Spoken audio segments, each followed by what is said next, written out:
Aujourd'hui, j'aimerais vous parler de quelque chose qui sort un petit peu de l'ordinaire, de ce que vous commencez à avoir l'habitude de voir sur la chaîne. Et au menu du jour, j'aimerais vous présenter Neva. Mais pas vraiment en son sens premier du terme. Je pourrais vous dire qu'il s'agit d'un jeu sorti en 2024 qui lie une femme et un loup et que, bon, vous avez compris, c'est pas tout ce qui nous intéresse ici. Ce que je veux vraiment dire par vous présenter Neva, c'est plutôt au travers de mes yeux, de mon expérience personnelle sur le jeu, tout comme la vôtre pourrait totalement et très probablement différer de la mienne. Et pour les personnes qui ne connaissent pas le jeu, j'ai une bonne nouvelle pour vous, l'histoire n'est pas bien compliquée à comprendre. Tout commence dans le ciel, dans les arbres, dans les plaines verdoyantes. S'ensuivent lacs et montagnes, oiseaux et nuages. Et jusqu'à maintenant, tout est beau, magnifique même, tout est paisible, tranquille et apaisant. Mais c'était sans compter sur un oiseau qui s'écroule subitement. En heurtant le sol, d'étranges fleurs noires lui poussent sur le corps. Et c'est là qu'interviennent nos protagonistes, une femme et son loup, ainsi que son petit louveteau, Neva, d'où le nom du jeu. Et apparemment, ce n'est pas le seul oiseau qui a décidé d'interrompre son vol. Bon, à partir de là, on comprend assez vite que quelque chose ne va pas, mais on ne sait pas encore quoi. Jusqu'à ce qu'on aperçoive une masse noire au loin qui se rapproche bien vite. Très rapidement, on est dépassé par les événements, tant physiquement que mentalement. On finit par nous écrouler, inertes, pendant que la bataille continue à faire rage. Et puis, plus rien. Miraculeusement, on a survécu, même si ce n'est pas le cas de tout le monde. Au moins, Neva est toujours là, elle, et notre mission va désormais être de la protéger du mieux qu'on le peut. Premier chapitre, été. On se réveille dans une forêt verdoyante, entourée d'oiseaux chantants et d'une végétation luxuriante. Et très franchement, c'est super beau. Et par endroits, on a même la chance d'entrevoir un petit rayon de soleil. La forêt ne peut être qualifiée que d'une manière majestueuse. Regardez-moi ça, ce cerf, il n'est pas magnifique? Sous cette lumière tamisée et ses papillons dorés, les paysages et la forêt défilent. Quelques feuilles tombent et des petites lucioles sont observables ça et là. Bon, en vrai, je sais pas du tout si ce sont des lucioles, mais pour la magie féerique du récit, on va dire que oui. Avec Neva, on s'entraide. Elle et moi et elle. Elle est toute contente d'ailleurs. Et puis voilà. Voilà pourquoi j'aime ce jeu. J'en perds presque mes mots. Mais pour vous, je les retrouve très vite, ne vous en faites pas. L'identité visuelle de Neva est vraiment unique en son genre. Pas dans ce qu'elle représente, mais plutôt dans sa manière de le faire. Les couleurs utilisées avec une harmonie presque palpable, on aurait presque envie d'y être, pas vrai? Et ça, c'est évidemment sans parler de l'ambiance sonore qui vient bien sûr sublimer le tout. En fait, ce qui est complètement fou avec Neva, c'est qu'à chaque plan, j'ai envie de me dire waouh, tout en ayant l'impression que je n'en verrai pas un plus beau que le précédent. Ah, si seulement j'avais su à quel point je me trompais. Par exemple, littéralement moins de 1 minute après, avant de quitter la zone de la cascade, on y voit ça. Cet arbre. En apparence, il est simple, et c'est vrai, il l'est. Ce qui est un petit peu plus complexe, c'est la manière dont il a été sublimé. Concrètement, on a une cascade qui s'accompagne parfaitement de quelques rayons de soleil qui parviennent à pénétrer la forêt, qui viennent sublimer l'arbre en faisant le point focal du décor. Là, c'est un petit peu comme un plat qu'on est en train de concocter. On a le plus gros. Mais même avec le principal, si on ne vient pas sublimer de manière subtile, on s'en tire bien souvent avec quelque chose d'assez fade. Je vous propose donc de rajouter quelques épices, quelques rochers, quelques nénuphars, quelques grenouilles, une petite bruine provenant de l'impact des chutes d'eau vient embellir le tout en guise de touche finale. Bon allez, assez bavardé, on s'est suffisamment extasié devant cet arbre, mais il faut continuer à avancer, à grimper, puis logiquement descendre. Et il est déjà temps pour nous de quitter la forêt, qui laisse place à de grandes plaines et une majestueuse montagne à l'arrière-plan. On y croise même des genres de bisons, en train de paître tranquillement. Rapidement, l'herbe laisse place à un immense champ de fleurs, et jusqu'à maintenant, on a baigné dans la plus grande tranquillité qui soit, avant que l'on ne finisse par retomber sur ces fameuses fleurs noires qui semblent être le fléau de ce monde. Et il nous montre bien qu'il n'est pas là pour rigoler, au cas où on en aurait douté. Et en rentrant à nouveau dans la forêt, c'est là que tout commence sérieusement, puisque nos premiers ennemis vont commencer à apparaître. Le terme ennemi est peut-être un petit peu fort, mais l'intention y est, ils ne sont pas là pour nous aider. Fort heureusement, tout au long de l'aventure, on sera doté d'une épée et de 3 vies, représentées par ces jolies petites fleurs juste ici. Bon, jusque-là, rien de grave, on libère Neva et on peut continuer à avancer. Mais on remarque tout de même que plus on progresse dans cette zone et plus on est exposé à l'espèce de virus qui semble se répandre ça et là. Et même si certains rayons de soleil sont encore visibles, on constate que l'ambiance générale s'est assombrie. La végétation luxuriante a laissé place à des arbres à moitié carbonisés. Mais après tout, on entend encore les oiseaux chanter, peut-être qu'en avançant, ça redeviendra comme avant. Et revoilà ces satanés mains qui sortent du sol pour s'en prendre à Neva. Voilà, en rien de temps, c'est plié. En progressant, et malgré quelques touches de verre persistantes, on continue à nous enfoncer dans l'ombre et à tomber sur de plus en plus d'ennemis. Heureusement, de temps à autre, on a droit à des sortes de sanctuaires. De véritables havres de paix qui, en plus d'être magnifiques, auront pour effet de nous redonner nos 3 vies s'il nous en manquait. Ce que j'apprécie d'autant plus, c'est qu'ils changent à chaque fois, histoire de montrer que ce que Mère Nature a à nous offrir est unique. Neva se bloque encore. Il a le chic pour se mettre dans ce genre de situation. Et lorsqu'on se dit qu'on va simplement mettre 2-3 coups d'épée sur les plantes, non. puisque cette fois-ci on aura droit à un véritable ennemi, un qui bouge, attaque et inflige des dégâts. Il a même le luxe de se déplacer sous terre comme une taupe. Il entre par-ci, ressort par-là.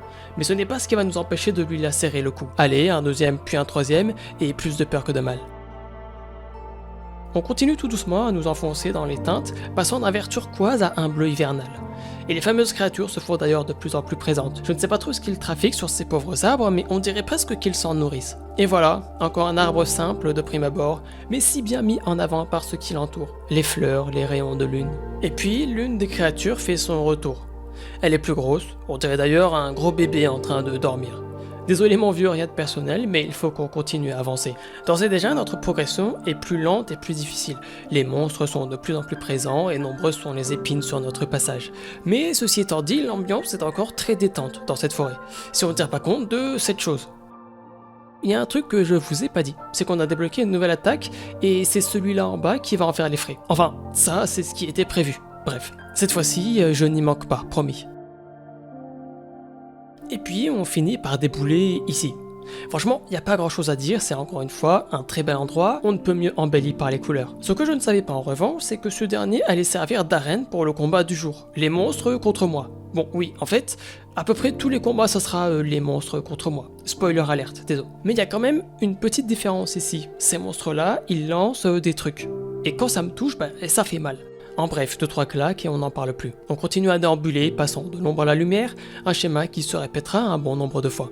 D'ailleurs, j'adore vous parler des arbres. Il est très chouette celui-ci aussi, n'est-ce pas? Bon, je sais que vous n'avez pas envie que je vous fasse un monologue de 40 minutes expliquant pourquoi du comment, son environnement le met très bien en valeur, alors je ne vais pas le faire. Quoique, ces rayons de lune là, et encore un joli totem qui se dresse sur notre passage. Après tout ça, on ressort de la forêt, une deuxième fois sous le clair de lune cette fois-ci. Ici, le grand calme règne, rien que les grillons et le bruit de notre propre respiration. Et un totem, ça n'augure rien de bon, sachant qu'on n'a pas vu le moindre ennemi ici. Bon, une grosse bébête qui surgit de nulle part, il fallait un petit peu s'en douter. Franchement, rien de compliqué, je me contente d'avancer. C'était un peu facile jusqu'à ce que ces ronces me mettent un stop monumental.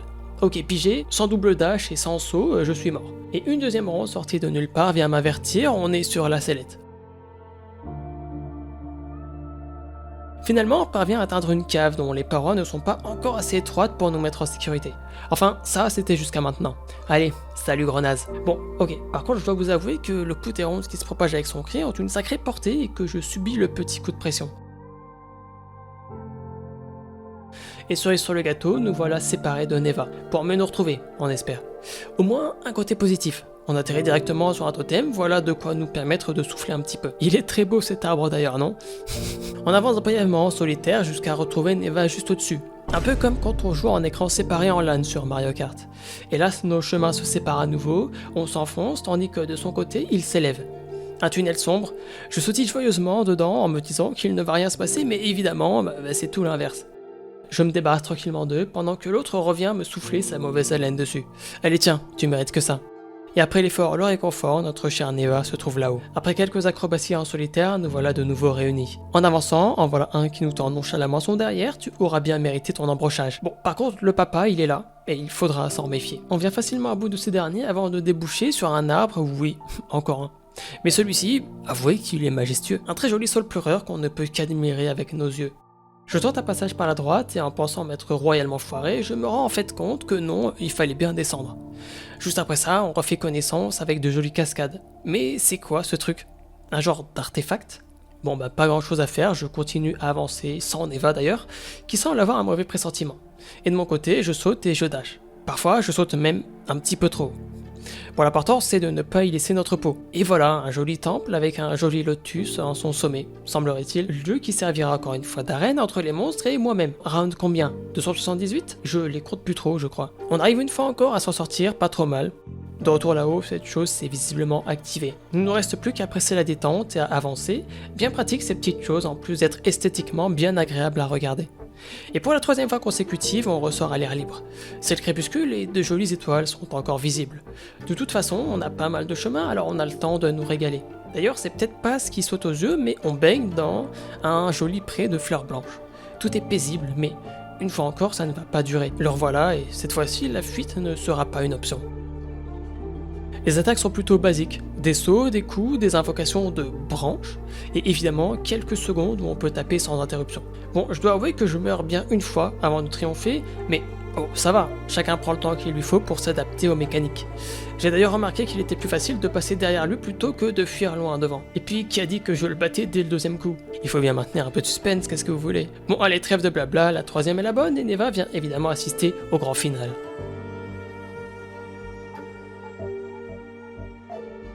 Tout comme les créatures contaminent les êtres vivants de leurs fleurs noires, nous c'est tout l'inverse. On rend à Mère Nature ce qui lui appartient. Et sous la beauté du soleil levant, nous triomphons, non sans rendre à nos amis les fleurs la touche de pétillant qu'elles méritent. Et c'est ainsi que nous passâmes au deuxième chapitre, Automne. Avec un Neva qui a lentement mais sûrement commencé à grandir. À partir de là, le décor a radicalement changé. Enfin, pas vraiment le décor en lui-même, mais plutôt ses couleurs. On a quitté un vert estival pour un orange automnal, ce qui n'en est pas moins beau, bien au contraire. L'ambiance qui règne au cœur de la forêt est pour l'instant toujours très calme et apaisante. Et en avançant, Neva s'acharne sur l'une de ces fameuses créatures. D'ailleurs, on en retrouve un bon nombre qui ne sont apparemment plus de ce monde. Je me demande qui a bien pu faire ça, et surtout pourquoi. Toutefois, il en reste encore quelques-uns, et il faudra leur passer sur le corps avant de, à nouveau, sortir de la forêt. Notre pré de fleurs blanches a laissé place à un joli duvet de fleurs rouges. Sauf que là, ça va pas se passer comme ça s'est passé jusqu'à présent. Sortir de la forêt pour y rentrer en boucle, ça va 2 minutes. Alors cette fois-ci, on monte, et on saute pour éviter les différentes crevasses qui se sont formées. Et malgré l'allure inquiétante de la chose, je suis envahi d'une étrange sérénité. En fait, le jeu est tellement beau que j'ai du mal à ressentir autre chose. Et quelque part, c'est rassurant de monter. Enfin, plus que de descendre en tout cas. Et puis, encore une fois, ce ne sont pas les détails qui manquent. Nos yeux sont constamment émerveillés par tout ce qu'on peut voir au cœur du jeu. Là, et puis là, bon, je sais même pas quoi dire en fait. Juste regardez. Je pense que ça suffira amplement. Et au sommet de tout ça, on est encore accueilli par un bien joli arbre ma foi. Et puis on continue à faire du saut d'obstacle, un vrai jeune enfant. Jusqu'à maintenant. C'était la deuxième plateforme, mais jugez pas, vous serez bien gentil. Et puis quoi de mieux que de fighter dans les cieux, avec un paysage si magnifique duquel on peut se délecter en même temps. En continuant à monter, c'est à nouveau sous un arbre majestueux que l'on continue à combattre. Et apparemment, Neva est toujours aussi énervée. Enfin bref, on avance, et contrairement à ce qu'on pourrait croire, eh bien les mécaniques n'ont clairement pas été mises de côté. De nouvelles apparaissent au fur et à mesure que l'on avance dans le jeu, et je ne suis clairement pas déçu. Ici par exemple, rien d'extravagant, mais le simple fait de devoir timer mes sauts entre les petites îles suffit à me contenter. Et alors qu'on arrive à l'orée d'une nouvelle forêt, revoilà des créatures qui ont l'air étrangement sereines.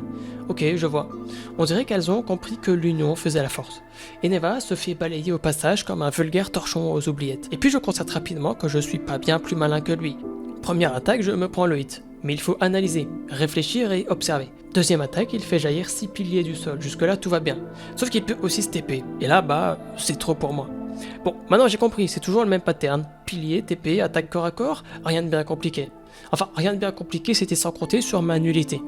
Toutefois, j'ai quand même compris que je devais attendre qu'il vienne à moi avant de le marteler de coups, on finit par s'en sortir. Et puis la petite Neva va bien, elle faisait juste semblant de dormir la coquine. On continue à avancer, et là les arbres passent subtilement d'un orange à un vert foncé, presque noir par moment. On recroise ces étranges constructions qui nous ont déjà servi peu avant.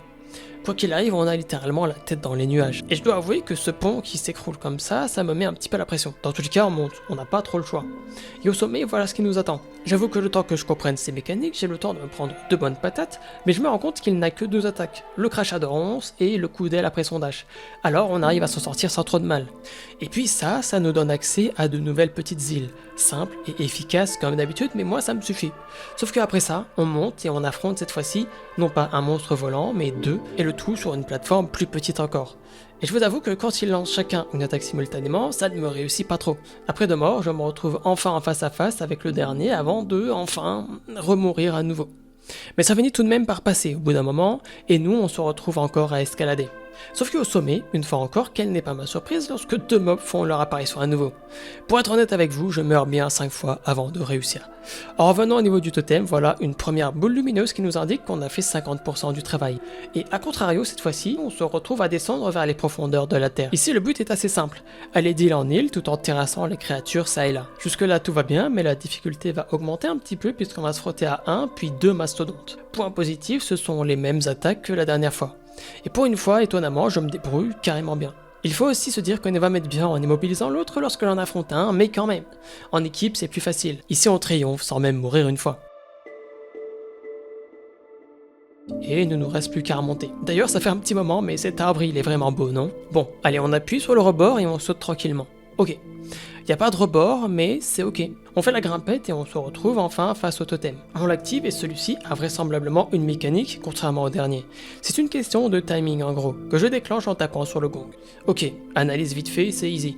Sauf qu'en fait, non, c'est pas si easy. Je rate tous les timings et j'ai déjà pris trop de retard. À ma troisième tentative, j'arrive enfin à bloquer mes jambes et à attraper le timing, il ne nous reste plus qu'à nous laisser porter. Rejoindre l'autre côté en passant par le milieu, puis à escalader normalement, un vrai jeu d'enfant. Et là, on se retrouve à escalader le tronc d'un grand arbre. En montant, on laisse derrière nous la couche de nuages qui nous aveuglait et qui nous permet de fait d'observer le très joli paysage qui s'offre à nous.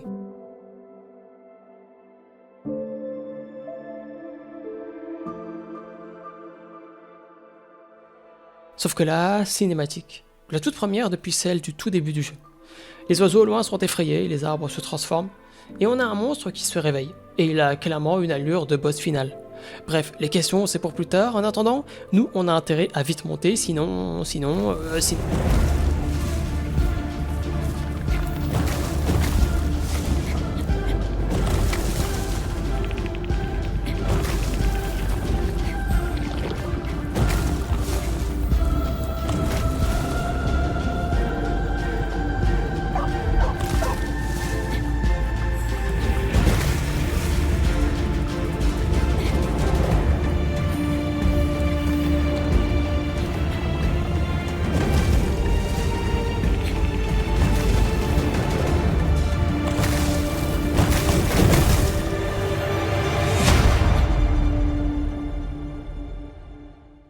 Bon, je pensais qu'on avait atteint le sommet, mais visiblement ce n'est pas le cas. Je crois plutôt que l'arbre s'est désintégré et qu'on a été renvoyé au fin fond des abysses. Ici, la brume règne et on est un petit peu secoué, mais rien de cassé. Je dirais que cet endroit n'est autre que l'épicentre du mystérieux virus qui ronge ce monde. On avance comme on peut vers l'endroit que toutes ces bêtes semblent fuir. Jusqu'à ce qu'on tombe sur celui-ci, qui s'écroule, inerte, le virus ne lui a pas fait de cadeau. Et en continuant, on constate que tout un tas de créatures se sont bien installées, ça en serait presque leur repère. Elles doivent manigancer quelque chose, mais quoi? Ah, ça peut-être, à tout hasard. Bon du coup, le virus permet ça, le contrôle de l'autre par les créatures, ça nous fait une belle jambe. Ils se mettent à courir de droite à gauche et ne comprenant rien à ce que je dois faire, j'attends. J'attends jusqu'à ce que la solution s'offre à moi d'elle-même. En plus de ça, Neva se permet par la même occasion de lui offrir en quelque sorte une sépulture. Pour la première fois dans le jeu, l'ambiance qui règne est un petit peu triste et mélancolique à la fois, alors qu'on avait pour habitude de nous balader dans les champs en fleurs. Bon, il ne faut pas se laisser abattre. On reprend d'ailleurs doucement notre ascension, la lune réapparaît, c'est déjà ça. Ils sont bien dans leur arbre, cela dit donc. Y a pas une petite place pour moi là? Bon, là je vous épargne les détails, en gros c'est parcours simulator pendant un petit moment. Jusqu'à ce qu'on escalade cette paroi et que la tristesse de ce monde apparaisse à nos yeux. Je veux dire, on la savait déjà. Mais le fait qu'elle apparaisse aussi clairement ne me laisse pas insensible. Et voilà que le manège recommence. C'est d'autant plus dur de se battre contre ces animaux zombies, sachant qu'à la base ces derniers n'ont rien demandé. Mais heureusement, Neva est toujours là pour les laisser partir en paix. On continue à avancer au cœur de cette épaisse brume inquiétante jusqu'à ce que plus rien, à part le vide. Je m'attends à passer sous la couche de bedrock, mais finalement le sol n'est pas si loin. Sauf que juste après ça, on se retrouve bloqué. On a d'ailleurs une allure d'araignée. Heureusement, Neva est toujours là pour nous sortir des situations difficiles. D'ailleurs, on débloque une nouvelle mécanique supplémentaire. En gros, je peux envoyer Neva à peu près où je veux, à l'image d'un boulet de canon. Encore une fois, beaucoup de parcours, je vous skip le tout, des zombifications, tout ça. Après du parcours et de l'ascension, on tombe sur ça. Au départ, je comprends pas grand chose et puis je me contente de taper sur les mobs à ma portée.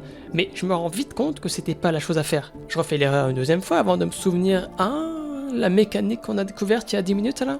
Et puis d'un coup, c'est plus simple. En gros, c'est Neva qui fait tout, il n'y a plus qu'à se débarrasser d'eux un par un et le tour est joué. Et puis, oh la vache, encore du parcours, du double parcours même. Là, on est mal.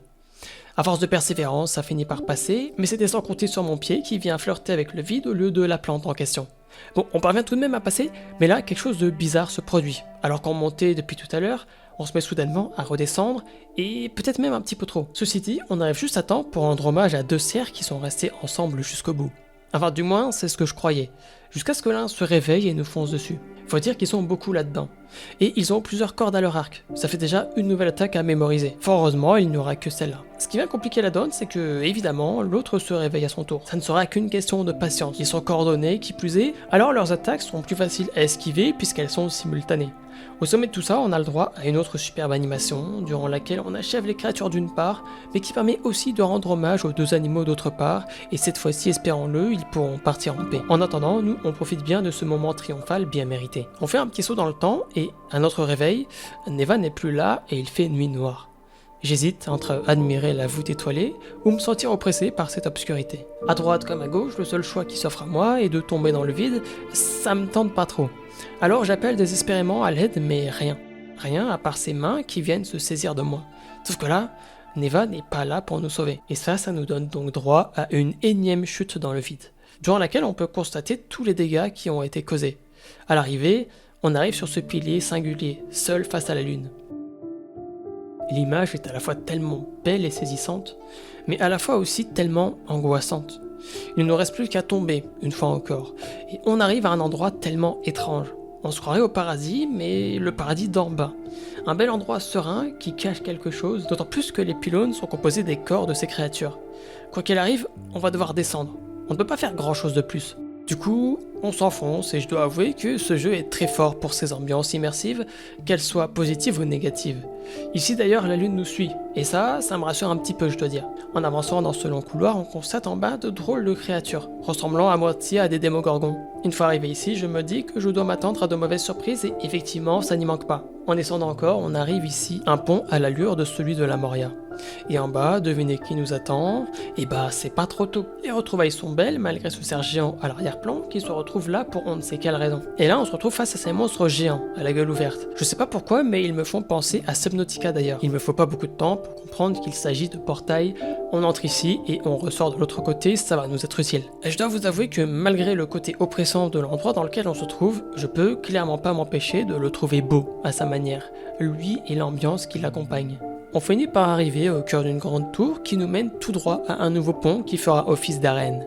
L'heure d'affronter les démogorgons a sonné. Bon, en réalité, ils ont juste une fleur sur la tête, mais je peux pas m'empêcher d'y penser. Cela, voilà ce qui les différencie des autres. Pour commencer, ils ont une attaque tenaille, en gros. Mais surtout, ils explosent lorsqu'ils meurent, de véritables bombes à retardement. Mais c'est pas fini. Il y en a encore un derrière avec, évidemment, de nouvelles attaques. J'attends pour anticiper, mais voilà, lui, il fait sortir un pilier directement sous mes pieds. Et même plusieurs piliers, en fait, qui explosent peu après être sortis du sol.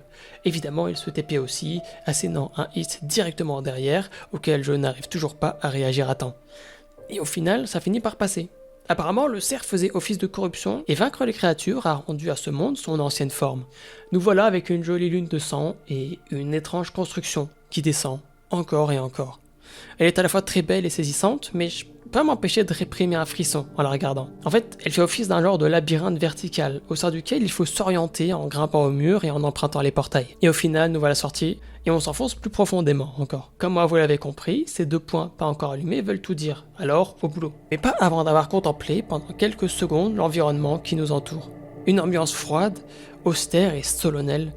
Bref, on avance. Et on tombe là-dessus toute une série de piliers dont on ignore encore l'utilité. En redescendant, on retombe sur la créature que l'on a vaincue précédemment. Ici, ça a plus l'allure d'une arène. Une plateforme flottante, 2 en bas et surtout 2 portails, permettant de passer de bas en haut. Il se sert encore de ces piliers, mais étant donné l'étroitesse du lieu, ces derniers sont d'autant plus meurtriers. 3 piliers explosifs, puis une TP sur moi, suivi d'un hit quasi instantané, ainsi qu'un deuxième, tout n'est que timing. Et à force de persévérance, ça finit par passer.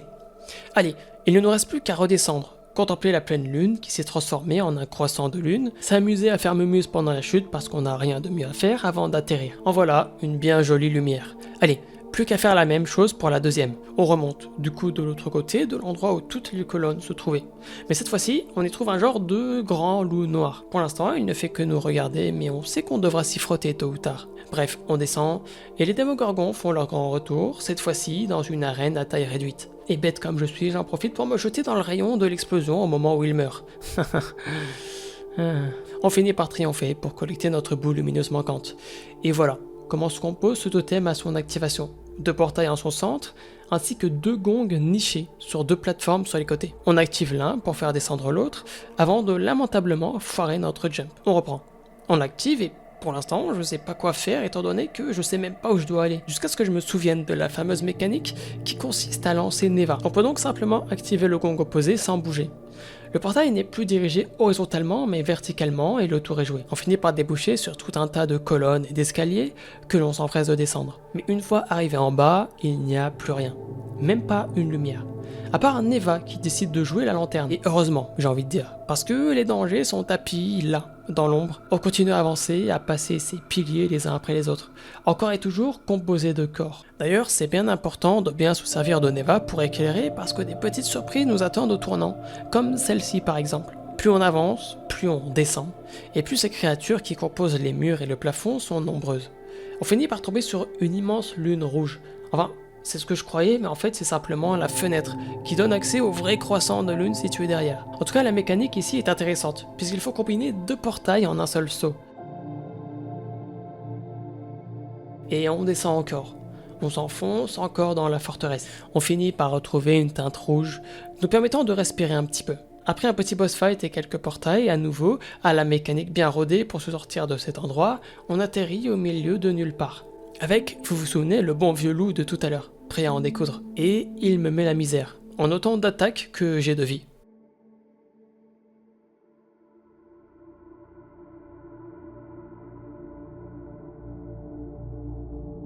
Je commence gentiment à prendre le coup de main, à dash et jump au bon moment.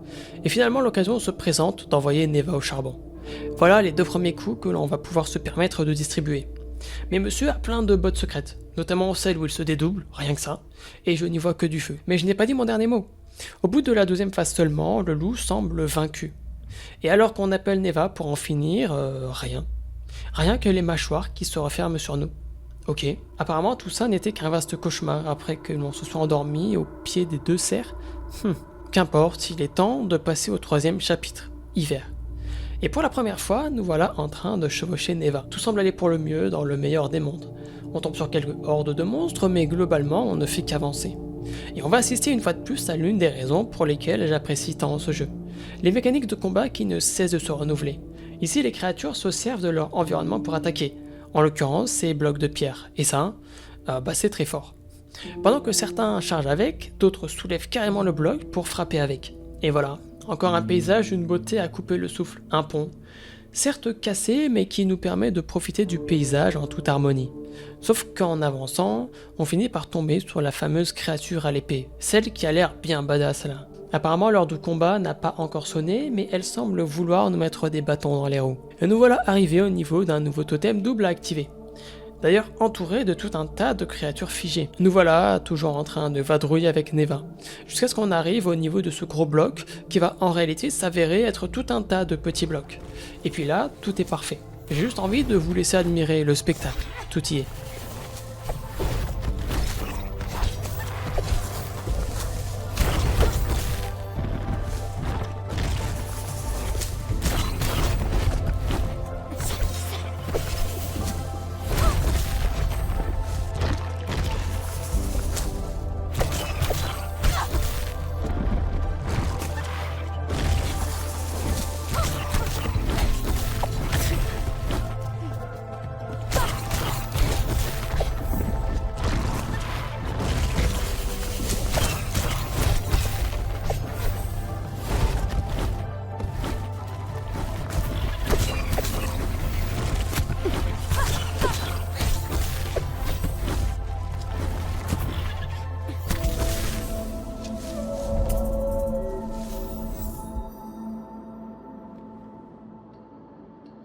En avançant, on continue à nous enfoncer dans l'indéniable beauté du jeu. Nous voilà arrivés dans une zone double, qui va nous réserver quelques jolies surprises. À commencer par celle-ci, notre reflet n'est pas que notre reflet. C'est aussi un deuxième nous qu'il faut protéger et avec lequel on peut attaquer. Malgré des mécaniques de combat simples, on ne peut que saluer son efficacité. Juste après ça, on arrive ici. Et on doit aller là-haut. Vous l'avez vu? Probablement en même pas 10 secondes. Ah sinon, je vous explique. Comme je viens de le dire, le nous d'en haut, c'est aussi le nous d'en bas. Pourtant, pendant 5 bonnes minutes, je cherche quoi faire sans trouver. Alors que la réponse était juste sous mon nez.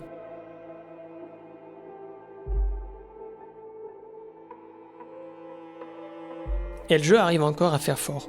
La symétrie n'est pas horizontale mais verticale cette fois-ci. Il faut donc gérer simultanément à droite et à gauche. Et évidemment, on rapporte la mécanique des blocs parce que si on ne mélange pas tout, et c'est pas drôle. En tout cas, on a déverrouillé la première boule lumineuse de notre totem. Et on continue à avancer avec cette mécanique simple mais terriblement efficace. Et pour être tout à fait transparent, combattre de haut en bas et de droite à gauche et de long en large, ça commence à me plaire. Enfin, si c'est bien réalisé du moins, comme c'est le cas pour Neva. Après, je dois avouer que personne ne m'a jamais dit que Neva était un mauvais jeu. Peut-être que personne de mon entourage n'y a joué, certes, mais vous là qui n'y avez peut-être jamais joué, vous en pensez quoi jusqu'à présent? Bon, revenons à nos moutons. Cette double POV, je dois avouer que parfois elle m'a un peu retourné le cerveau. Par exemple, ici je me concentrais sur ce que je voyais en haut sans regarder du tout en bas, alors que c'est justement là que la solution se trouvait. Et c'est en partie là que le jeu est très fort, tout comme là, où peu de temps après, on se retrouve carrément avec 3 séparations distinctes. Bien sûr, toutes reliées entre elles, mais elles ne laissent pas le cerveau indifférent. Mon cerveau, du moins. Et puis là, voilà, il y a 2 blocs, c'est bien beau, mais le seul endroit où je semble pouvoir aller, c'est là-haut. Ah ok, ça y est, pigé. On retourne dans le monde de gauche, où cette fois-ci, il y a un cube qui s'y trouve. Et c'est ainsi que je parvins à me sortir de ce dédale. Bon, objectif retour au totem désormais. Mais alors que je galopais comme pas possible avec Neva, on tombe là-dessus. Un loup gris qui joue avec une sorte de feuille. Les deux se sentent pendant un petit instant avant que le gris ne prenne la fuite. Bon, je sais pas encore de qui il s'agit, mais on devrait assez vite le savoir. Arrivé au totem, on a bien notre fameuse boule lumineuse. On se dirige donc dans la direction opposée pour aller chercher notre deuxième et dernière. Sauf qu'on finit par tomber sur un escadron de bestioles. Au début, ça se passe bien. Le loup gris vient même s'asseoir dans les gradins pour observer le combat du jour. Puis assez vite, ça se détériore. Et au moment où on pense triompher, les terribles mains reviennent à la charge. Impossible de bouger.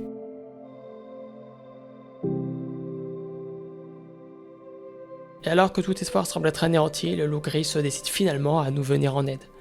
Et à ce qu'on peut voir, il est fort le bougre.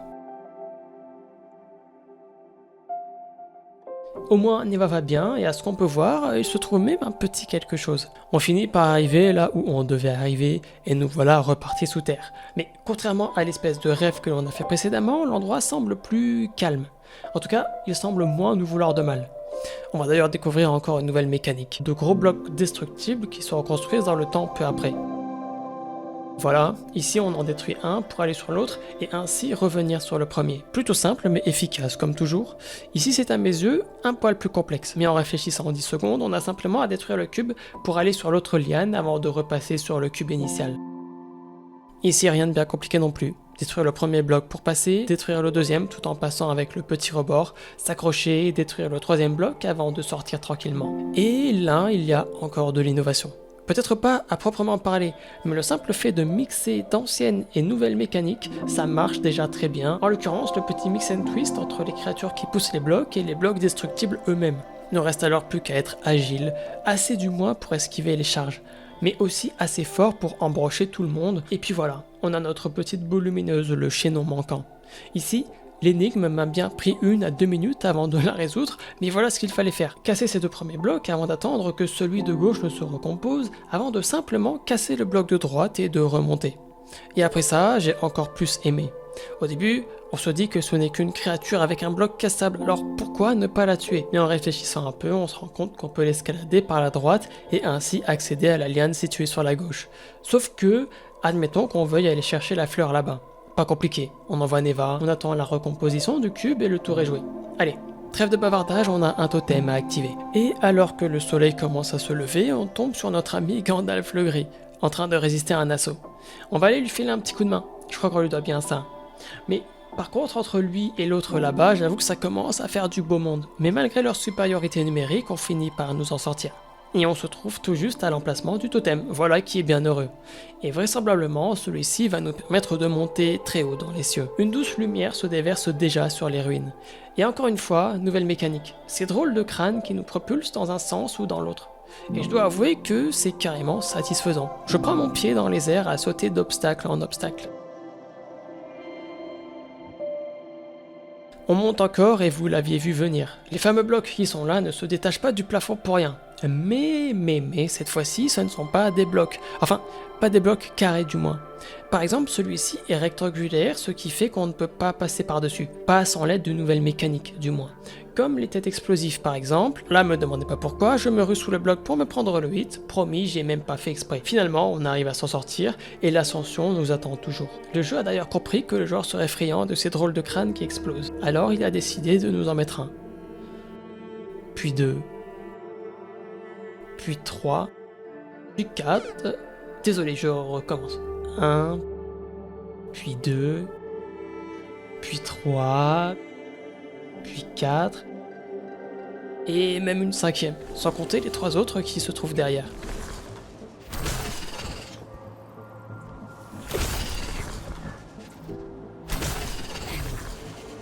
On escalade alors un très long pylône qui débouche sur un pont qui l'est tout autant. Et alors que je voulais continuer à avancer, Neva en décide autrement.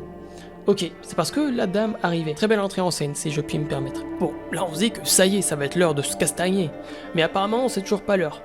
La dame, le monstre, peu importe, décide de se défiler. Je me dis que ça y est, elle va encore casser le pont, mais j'en ai marre de tomber encore et encore. Et contre toute attente, elle ne casse pas le pont. C'est même encore pire, ce monstre il est très badass. Si badass qu'on tente même pas de l'affronter. Et pour être transparent avec vous, ma première run, c'est pas trop ça.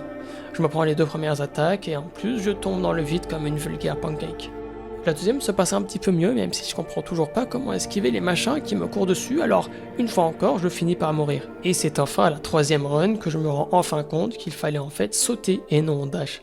Effectivement, ça marche le mieux comme ça. Et la bête se décide enfin à casser le pont. Je le savais que t'en mourrais d'envie. On quitte alors le pont pour nous retrouver, les pieds dans l'eau, et on est d'ailleurs en bonne compagnie. Bon, il finit par disparaître, mais en attendant, je vous propose de vous délecter des étoiles filantes au-dessus de vos têtes. Et puis, là ça commence à être bien compliqué. S'il nous envoie des trucs qu'on peut esquiver, ok, mais s'il va simplement plus vite que nous, ça va pas le faire. Mais c'était évidemment sans compter sur notre ami le loup gris, sans compter Neva qui va bien sûr lui filer un petit coup de main. Et puis nous aussi d'ailleurs. Et je vous laisse savourer le feu d'artifice.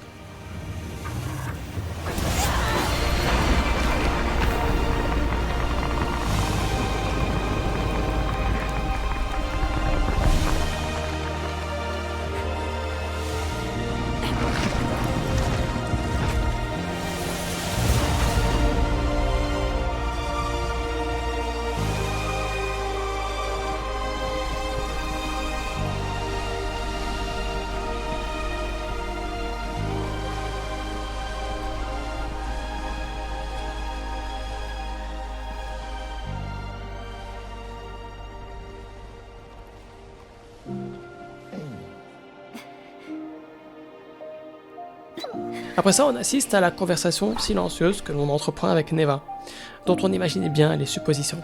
Peut-être qu'elle a envie de partir vivre sa vie, son aventure avec son semblable. Et en tant qu'être aimant, on ne peut que la laisser faire. On ne peut pas aller à l'encontre de son bonheur. C'est triste, mais à la fois tellement beau et heureux.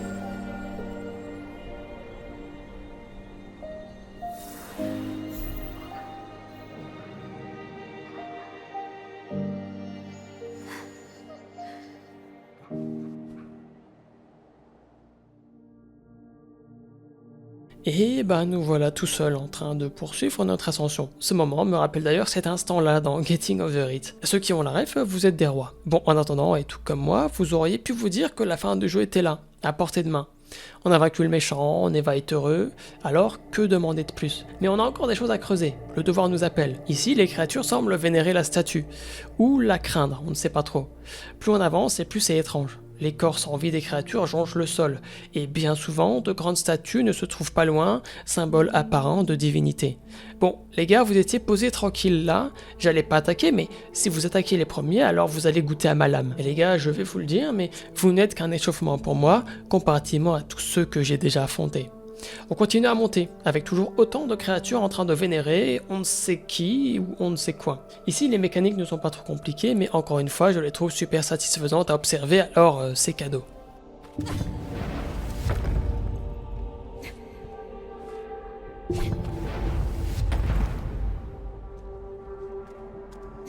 Et puis on s'enfonce dans les ruines. Plus on avance et plus j'ai l'impression que l'intensité de leur prière grandit. On doit sûrement se rapprocher de quelque chose d'important. Et effectivement, au bout du chemin, on constate 5 grandes statues, mais il y en a très probablement bien plus. Les divinités d'ici apparemment, ou du moins ce qu'elles représentent. J'avais dit que j'attaquais pas, mais là, c'était trop tentant. Et je me prends le revers du bâton, c'est mérité.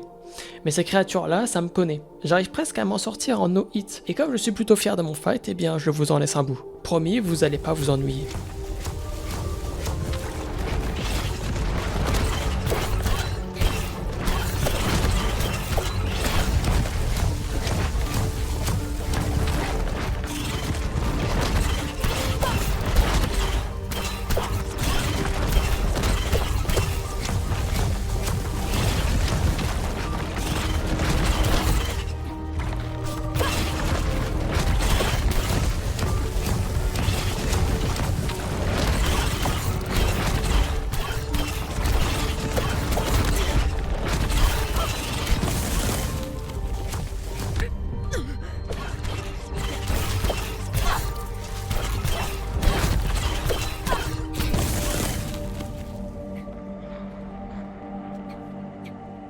Le lieu et l'ambiance sonore sont tellement réussis que c'en est impossible. Bon, j'ai compris la leçon, promis, je vous laisse payer tranquille. On finit par arriver à un lieu empli encore une fois de croyants et de divinités. Je sais pas trop comment les qualifier, j'avoue. On finit par arriver sur une arène qui, encore une fois, n'est pas restée dans le passé. Elle est dotée de 2 gongs qui permettent tous deux d'intervertir les 2 plateformes. D'ailleurs, certains de leurs tireurs sont vraiment très doués. Et malgré la présence de ces oiseaux de malheur, je finis tout de même par m'en sortir.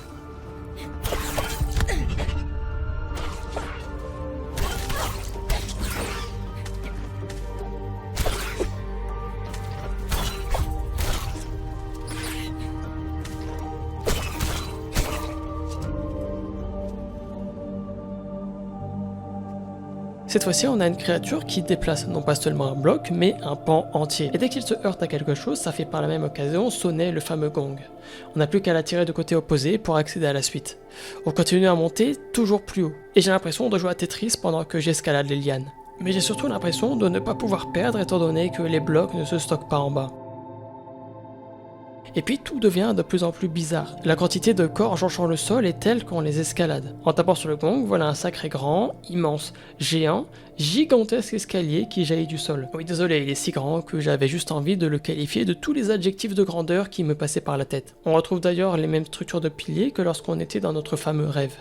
Peut-être les deux sont-ils liés d'une manière ou d'une autre. Et alors que je pense qu'on atteint enfin le sommet, non.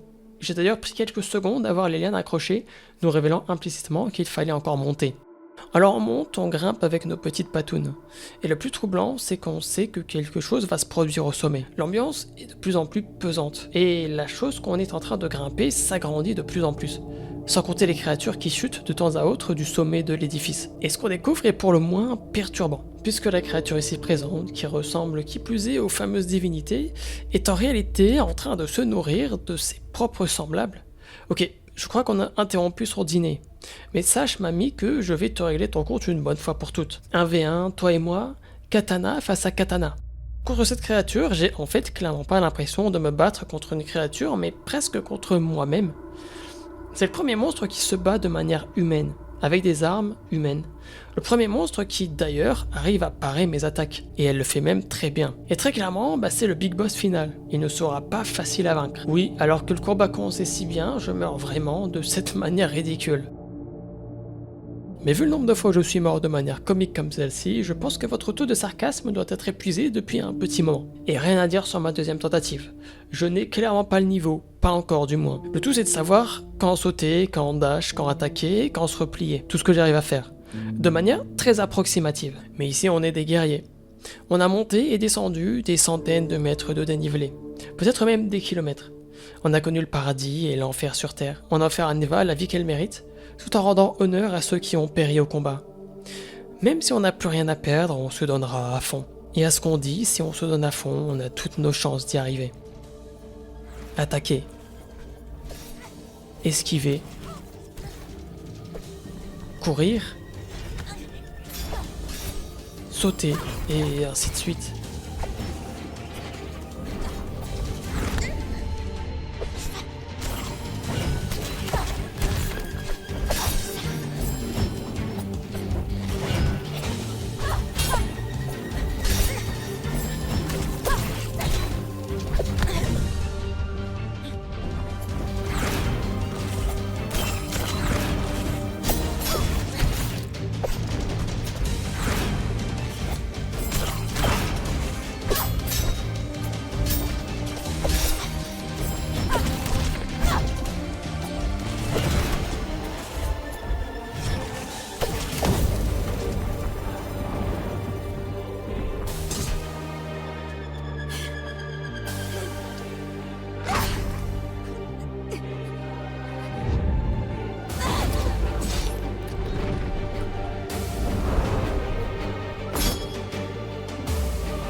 Voilà, je crois que cette fois-ci, ça y est, c'est vraiment bon.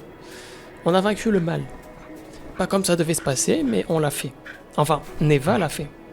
Le plus important, c'est aussi nos retrouvailles. À nos bonnes vieilles balades, et puis, entre nous, même avec un œil en moins, tu es toujours aussi charismatique.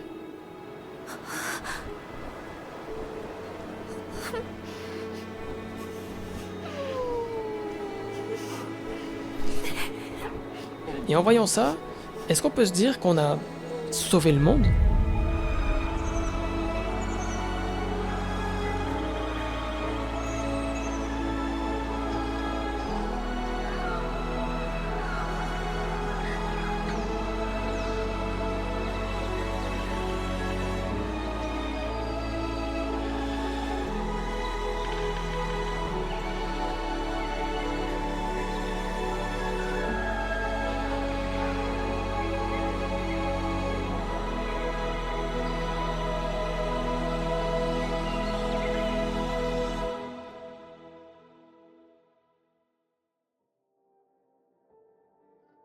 Chapitre 4, Printemps.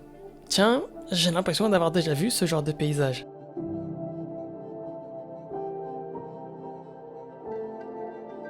Tout est beau et coloré, une bonne vieille sieste aux côtés de Neva, comme à la bonne vieille époque.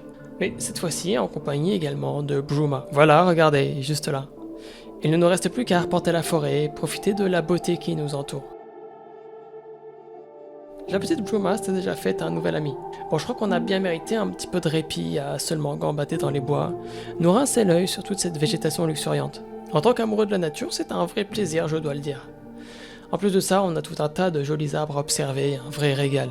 Le tapis de fleurs jaunes laisse doucement place à un tapis de fleurs bleues, et en un rien de temps, nous revoilà sortis de la forêt. Et jusqu'à maintenant, tout est beau, magnifique même. Tout est paisible, tranquille et apaisant. Sans compter sur un oiseau qui s'écroule subitement. En heurtant le sol, d'étranges fleurs noires lui poussent sur le corps. Et c'est là qu'interviennent nos protagonistes. Une femme et son loup, ainsi que son petit louveteau, Bruma. Et apparemment, ce n'est pas le seul oiseau qui a décidé d'interrompre son vol. Bon, à partir de là, on comprend assez vite que quelque chose ne va pas, mais on ne sait pas encore quoi. Jusqu'à ce qu'on aperçoive enfin une masse noire au loin qui se rapproche bien vite. Très rapidement, on est dépassé par les événements, tant physiquement que mentalement. On finit par nous écrouler, inertes, pendant que la bataille continue à faire rage. Et puis, plus rien. Miraculeusement, on a survécu, même si ce n'est pas le cas de tout le monde. Au moins, Bruma est toujours là, elle. Et notre mission va désormais être de la protéger du mieux qu'on le peut. Ok, et revenons un petit peu en arrière, parce qu'il y a bien une chose que je ne vous ai pas montrée. Et c'est celle-ci.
Vous vous souvenez quand je vous ai dit que l'histoire n'était pas bien compliquée à comprendre? Eh ben, c'est le cas. Ce qu'il est un petit peu moins en revanche, c'est ce qu'elle signifie, les messages qu'elle véhicule. Pour commencer, le jeu commence tout comme il se finit. La même scène, à quelques détails près. Ce qu'on se dit forcément, c'est qu'il ne s'agit ni plus ni moins que d'une boucle, qui recommence encore et encore. C'est du moins ce que peut laisser paraître la fin du jeu. Ou le début, peu importe. Et j'ai trouvé à ce sujet quelques pistes très intéressantes. Plutôt que de se dire que Neva grandit tout au long du jeu pour au final se donner naissance à elle-même et répéter ce cycle à l'infini, voilà la piste que l'on pourrait explorer. En fait, ce que le joueur pense être un cycle n'en est pas vraiment un. En réalité, on verrait bien la mort de Neva au tout début du jeu, mais ce qui suit ne serait qu'un flashback de sa croissance, de son évolution, de son histoire. Beaucoup de joueurs ont débattu sur Reddit, et voilà ce que d'autres y voient. Neva serait bel et bien l'enfant élevé par sa mère louve. Alba l'élève alors au fil des saisons jusqu'à ce qu'elle atteigne l'âge adulte. À la fin, Neva meurt en battant le virus, la corruption, mais Bruma, son propre enfant, prend la relève et un nouveau cycle de vie peut recommencer. Et la notion forte, elle se trouve ici. Elle est subtile, mais loin d'être absurde. On parlerait plutôt de cycle, et non de boucle infinie. En fait, à travers Neva, Nomada Studio semble privilégier une exploration sensible de la parentalité plutôt que d'y inscrire une logique de boucle infinie. On apprend et on voit au fil de l'histoire que celui qui est protégé apprend à protéger à son tour. Neva, à la mort de sa mère, apprend, endure et explore jusqu'à devenir mère elle-même de la petite Bruma qu'elle tentera alors de protéger du mieux qu'elle le peut. Dès lors, les différentes saisons évoquées tout au long du jeu ne seraient qu'une vaste métaphore représentant les étapes de la croissance, de l'enfance à l'indépendance, de la dépendance à la responsabilité. Le printemps représente alors un éveil, une naissance, le début de la relation entre Alba et Neva. Et il représente aussi et surtout l'espoir, le renouveau après une perte. L'été vient consolider le tout. C'est une période symboliquement forte, au seuil de laquelle les personnages croissent. Ils gagnent en force, en complicité aussi. Et c'est un symbole fort et harmonieux qui représente aussi le début des premiers défis, du déclin à venir. L'automne vient confirmer tout ça. Neva a bien grandi, a bien changé. Elle a lentement mais sûrement gagné en maturité. Et c'est peut-être même ce qui marquera la fin de son innocence. Et l'hiver, comme on l'a si bien vu, peut représenter la solitude, le deuil. Il ne signifie pas nécessairement une fin tragique, mais plutôt la fin d'une phase, suivie d'un renouveau.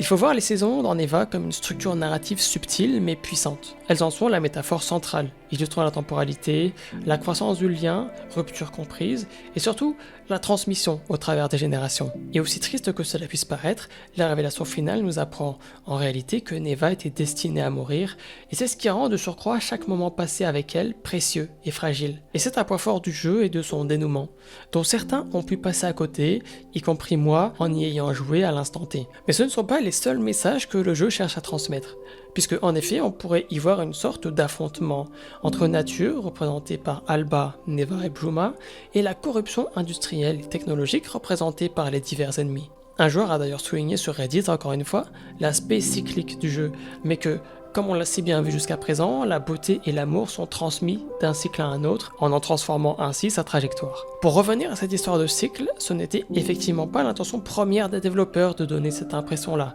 mais plutôt de faire vivre aux joueurs un voyage émotionnel, basé sur la croissance, le deuil et surtout la transmission. Il faut plutôt chercher à voir les choses de cette manière. Tout s'achève, mais ce que l'on transmet perdure. Ce n'est ni plus ni moins qu'une progression linéaire du vivant basée sur la mort de Neva. La survie de Bruma, mais surtout dans l'espoir fragile qui en résulte. Pour reprendre les mots d'un des créateurs du jeu, la fin ne parle pas vraiment de cycle ou de réincarnation, elle parle de lâcher prise et de croire que ce que tu as laissé derrière toi perdurera. Un message d'espoir, en somme. En gros, Neva est l'enfant du début, qui est devenue au fil du temps la protectrice dont elle dépendait au commencement, et elle représente par la suite la maturité, la responsabilité. Mais Alba, quant à elle, joue également un rôle très important. Il s'agit d'une figure parentale, un lien affectif fort, symbole de soin et de sacrifice. Bruma, le louveteau de Neva, incarne l'héritage, l'empreinte que laisse une vie, de croire que ce que tu as laissé derrière toi perdurera, pour reprendre le témoignage précédent. La corruption, quant à elle, est inévitable. Le monde change et se détériore, inexorablement, il exige des sacrifices. La mort de Neva est peut-être inévitable, mais une chose est sûre, elle n'est pas vaine. Elle libère surtout, elle l'ouvre. Neva nous dit d'ailleurs qu'on ne peut protéger éternellement, parce que être parent, c'est aussi savoir se préparer à la perte. Grandir veut alors dire prendre le relais. Neva a beaucoup reçu d'Alba, et elle le transmet à Bruma. Pas par ses mots, mais par ses actions. Comme on l'a si bien dit, la fin n'est pas un recommencement. Bruma n'est pas une nouvelle Neva, comme on aurait pu le penser. Comme j'ai pu le penser en jouant au jeu. Il s'agit d'une individuation, façonnée par l'amour que cette dernière a reçu. Le tout est de se dire que tout ce qui a été vécu est précieux, justement parce que ça s'est fini. Et c'est l'un des messages forts du jeu. On aime, avant de comprendre que l'amour est temporaire. Mais quoi qu'il arrive, il a été transmis avec espoir, et il n'a pas été représenté comme une répétition mécanique, comme on pourrait s'y laisser prendre. Même après la mort, la vie continue, grâce à Bruma. Le jeu nous invite en réalité à chérir chaque instant, parce que dès lors que l'on apprend le dénouement final, on ne verra ni ne vivra les choses de la même façon. Et le cheminement de Neva est très intéressant tout au long du jeu. Au début, la dépendance est totale. Neva suit aveuglément Alba, et c'est bien normal, elle recherche la sécurité auprès de sa figure parentale. Plus tard, elle fuit, s'affirme avant de revenir, symbole d'un besoin de repère. Et au final, Neva devient une adulte avérée, en quelque sorte. Elle devient la protectrice et cesse dès lors d'être la protégée. On peut d'ailleurs analyser un petit peu plus visuellement le jeu. Les ennemis pourraient devenir de plus en plus grotesques au fur et à mesure de l'histoire, faisant directement écho à une souffrance intérieure montante. Les palettes de couleurs ont également leur mot à dire. On passe des couleurs chaudes pour dériver progressivement vers le froid. Plus Neva s'éloigne d'Alba, intérieurement pour commencer puis physiquement ensuite, plus les couleurs se retrouvent désaturées, représentant la froideur intérieure mais logique de Neva qui grandit inexorablement. D'ailleurs, le silence dans Neva est un outil narratif puissant. Il oblige le joueur à se projeter émotionnellement, surtout dans les scènes les plus fortes. On ressent alors tout le poids d'une absence, d'une présence, et non pas seulement sa représentation. Et on a vu tout à l'heure que les monstres dans Neva ne sont pas de simples monstres. Au-delà d'une image forte et d'une corruption industrielle et technologique, on peut y entrevoir quelque chose d'un peu plus sombre, comme de potentiels conflits intérieurs, comme de la culpabilité ou la peur de l'échec. Certains joueurs voient en Eva une allégorie du deuil d'un enfant mort-né ou malade, où Alba accompagne ce dernier à sa mort inévitable. Neva grandit alors, se débat et meurt dans une ultime poussée. Alba l'accepte et la laisse partir, mais entrevoit le nouveau départ fragile que représente Bruma. Par ses gestes simples et ses saisons chargées de sens, Neva a réussi à sculpter une émotion rare. Elle ne cherche pas à boucler son récit, mais à le faire évoluer, à le faire grandir, puis se détacher comme les feuilles d'un arbre portées par le vent. Comme on l'a si bien dit, il ne s'agit pas d'une fin, mais d'une transmission, de quelque chose qui ne se referme pas, mais qui, au contraire, s'ouvre. Une continuité silencieuse, un nouveau départ, en somme. Le but n'est pas de nous faire dire que ça recommence, mais bel et bien de nous faire ressentir que tout ce qui est vécu est précieux, justement parce que ça se finit. Et comme disait Antoine de Lavoisier, rien ne se perd, tout se transforme, ou plutôt se transmet en l'occurrence. Et si c'était pas ça le plus beau des messages?